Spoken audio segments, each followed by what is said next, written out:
Thank you for sharing the information on BDD.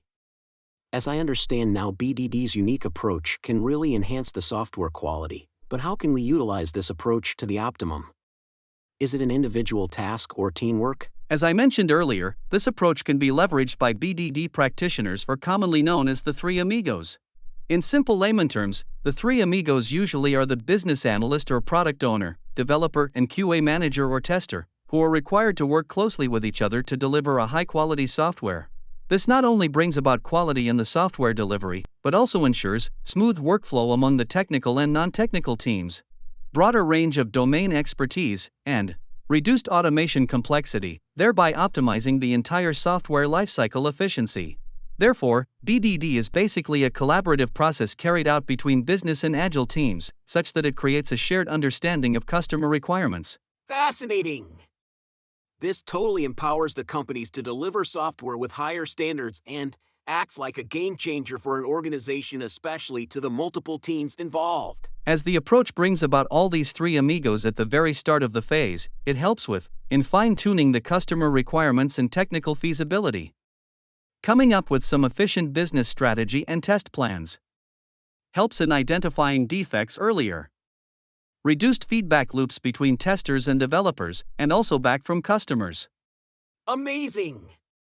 That's so great to know now that with this approach the testers can be part of a much earlier phase of this entire software delivery lifecycle. Yes, and in addition, testing pace also enhances and reduces retesting rate.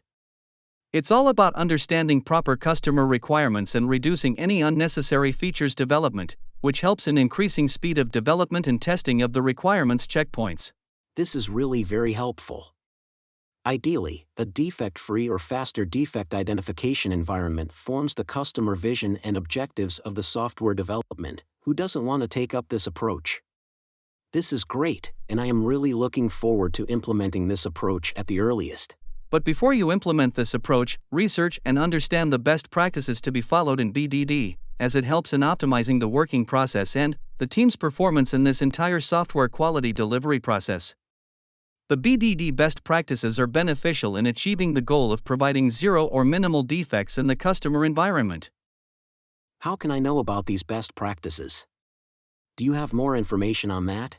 As mentioned earlier, BDD best practices starts with three amigos but also stresses on integration between customer requirements and technical feasibility. Hence, here comes the few best practices to be followed.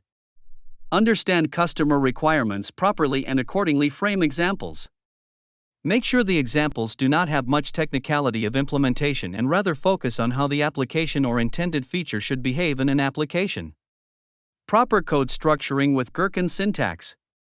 So these are few to list out, but with proper BDD tools these best practices can be learned better. That's great.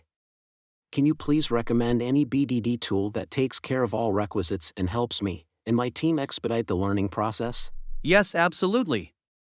There are multiple options available in the market, but you need to make a careful choice. Stay tuned to learn how to make the right tool selection. We will come with more information on the BDD tools in the next video.